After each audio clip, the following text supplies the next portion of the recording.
To our Capoeira Kids Class Special Edition. And so we're gonna start our class today with a story. And so today's story comes from a friend of mine who is a Capoeira teacher in California. His name is Malandro. He has a Capoeira title like many Capoeira teachers do. We call him Contra Mestre Malandro. In his group, Filhos de Bimba, he is called Professor Malandro. But Malandro is the important part of this name for him because we're gonna learn what a Malandro is in our story. Our story was written by George Ancona. And so this is the story of Capoeira from George Ancona, but it features Malandro. And so we begin our story today in Brazil. Oh my goodness, in Brazil. Capoeira, it's a game, a dance, a martial art. For those who play capoeira, it is a way of life. The first time I saw capoeira, I was in Salvador, Bahia, the old capital of Brazil. A crowd surrounded a circle of young men who sang and played strange-looking instruments. Suddenly, two men cartwheeled into the middle of the circle and began to lash out with lightning-fast kicks. They spun on their heads, ducked, and dove over each other, and yet they never touched. When they stopped, drenched with sweat, they hugged and laughed.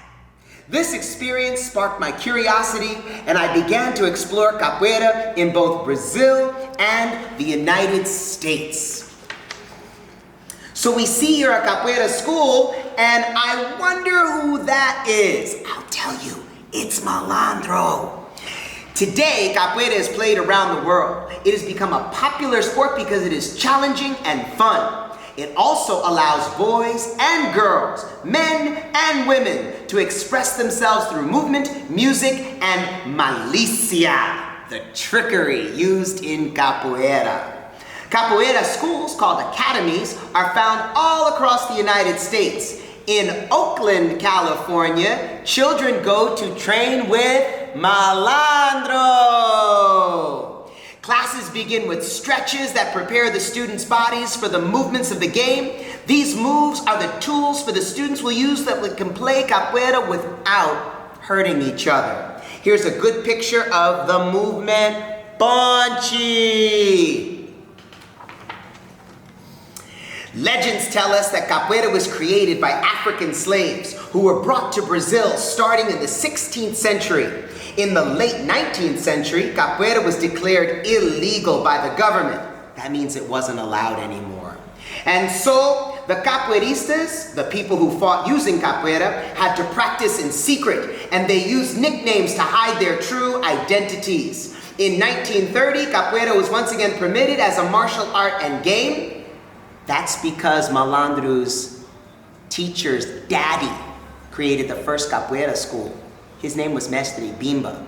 Malandro's teacher is Mestre Nenel. He's the son of Mestre Bimba. And you know what Malandro's group name? Do you remember what it was? Filhos de Bimba, sons of Bimba. Today, capoeiristas still use Portuguese, the language spoken in Brazil, Brazilian Portuguese. The students at Malandro's Academy have capoeira names, and here they are. But I see in the corner, Malandro. And I see on my screen, Cajuê is watching. His capoeira name is Cajuê. He even has his own capoeira theme song. É de mandaleco, Cajuê, o mandaloia, Cajuê, leco, Cajuê, oia, Cajuê. Now, Malandro has some capoeira songs, but we're not going to sing his songs today. We're telling his story. That's enough to do.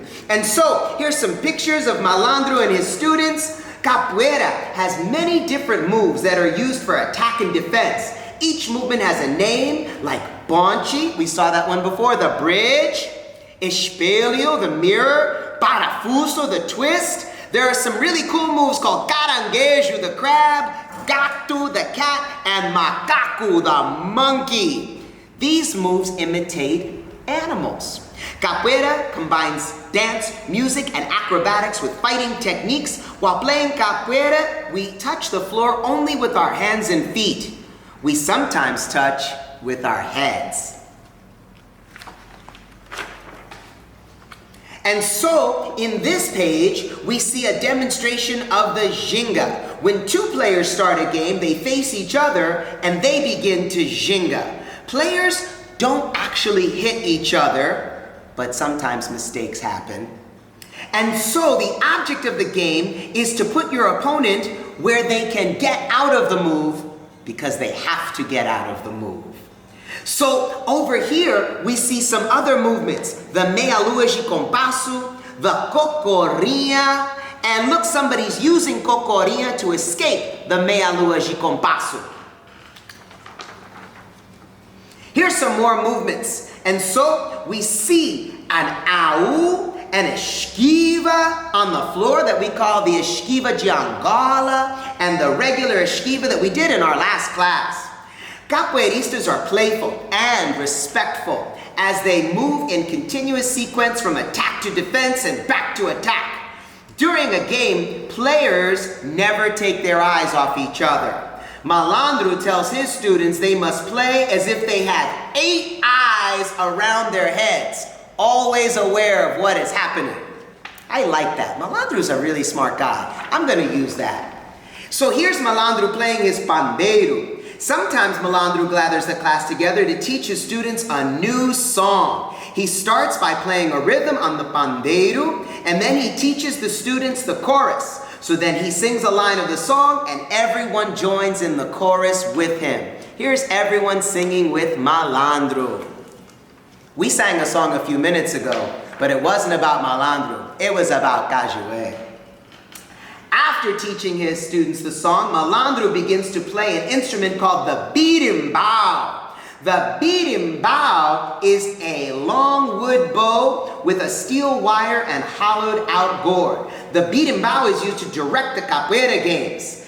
It is also used in history to announce when people were coming to town. Another instrument in capoeira is the atabaque, the drum. We also have the agogo, the heko-heko, and everyone has their very own instrument because everyone can clap their hands in capoeira, the bate-palma. And so, Malandro's class, has a roda, a circle. That's where we play capoeira. I bet they're going to say that.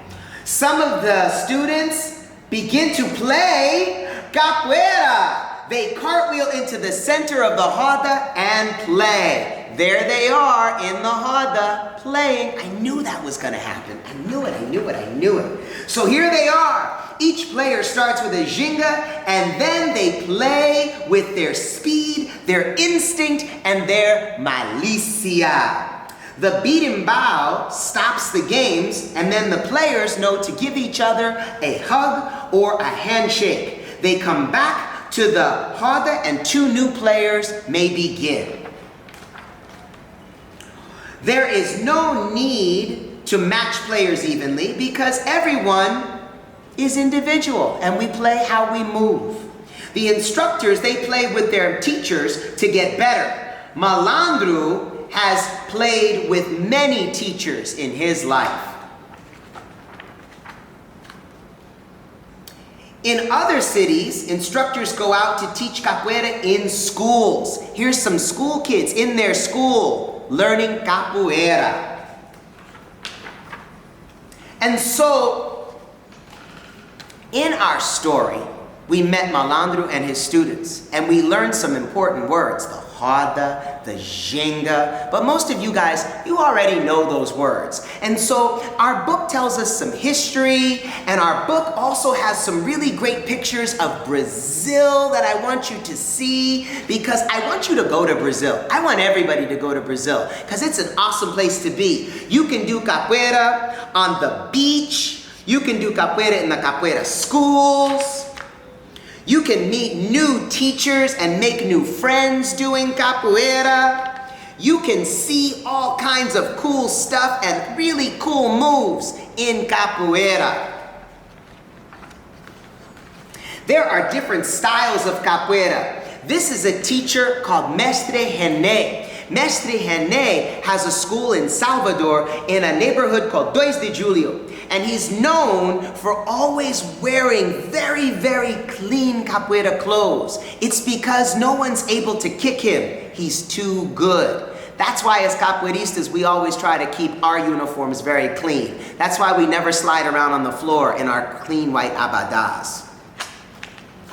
And so, we get back to Malandro and his Filhos de Bimba school. Here's some pictures of Malandro's friends from Filhos de Bimba doing their capoeira. And if you see, they have their birimbau and their students playing with their teachers in the roda. Capoeira can be done everywhere. So this page takes us back to Oakland, California. The students are having their batizado, their annual graduation. We're going to have our batizado as soon as we can all get back together in the roda. At the batizado, guest teachers come from all over to make new friends with new students. Students get their new or their next chords in capoeira. And so, here are some of Malandro's students saying goodbye. In capoeira, we never just say goodbye simple. We always have to do something cool, like a split or a handstand. And so, that was our capoeira story, part 1. But it was not fair to only have a capoeira story for some kids and not for all the kids. So, we have a capoeira story for some older kids. The Capoeira comic book. I bet you didn't know they had capoeira comic books. This one is the comic called Black Canary, and it's fighting the dance of capoeira. And so, we meet in this one Doc Maynard's Pioneer Square, Seattle. It's called capoeira. Half dance, half martial art. We see, let me come closer because this one is very scary. We see, it started yesterday, my friend Gan with somebody else, with Daryl, and at a party, they were taking selfies, and she goes into the bathroom and she changes her clothes. We change our clothes in capoeira. How is she coming out? Oh, she changed because she knew something bad was going to happen. Oh no, this man is trying to rob someone. But who comes out? The Black Canary. Now the problem is, the bad guy, he knows capoeira. The Black Canary, she's the good person in this story. But we want the capoeira guy to win because we do capoeira. But if you use your capoeira for bad, you should lose to the good person too. And so, what do we see? We see the Black Canary has scared the capoeira guy away. The capoeira guy takes off on his motorcycle.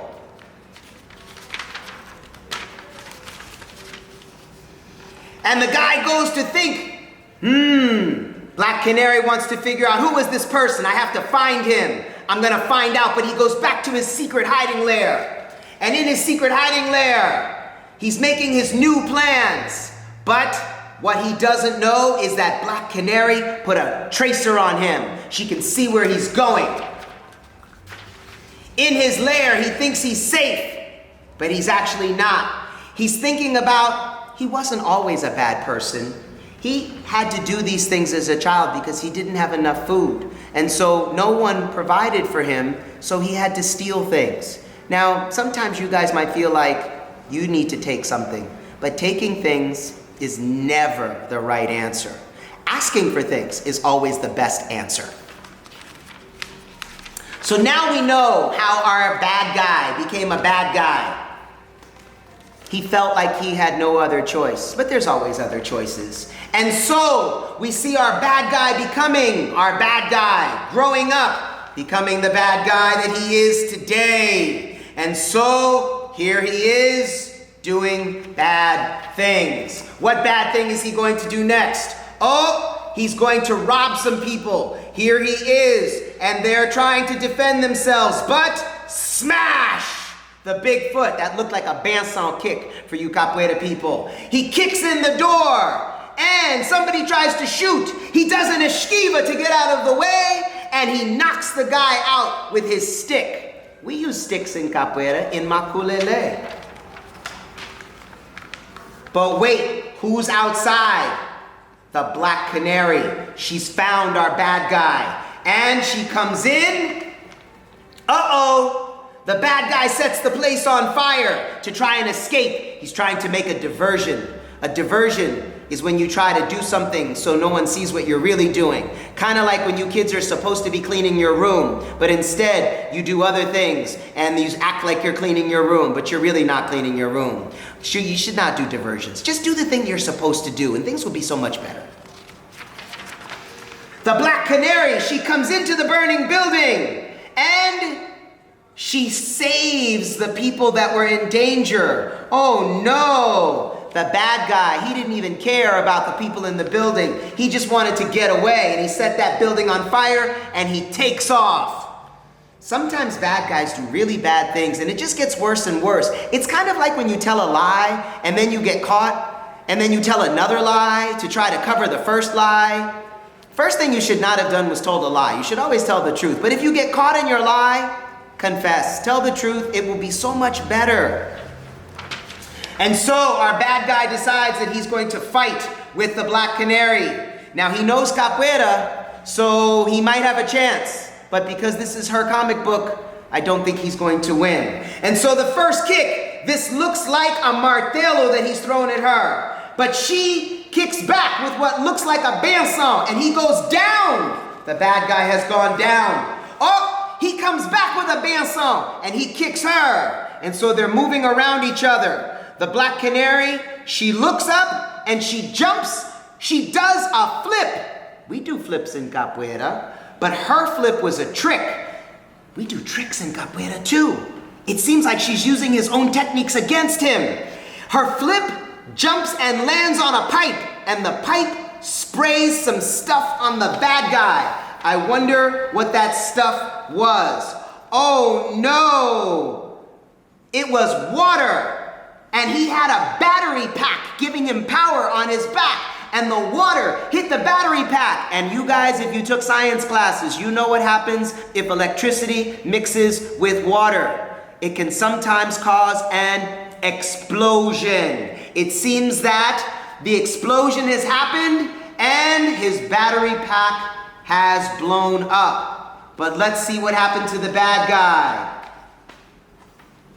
She says to the bad guy, "Are you okay?" And the bad guy says, "No, I'm not."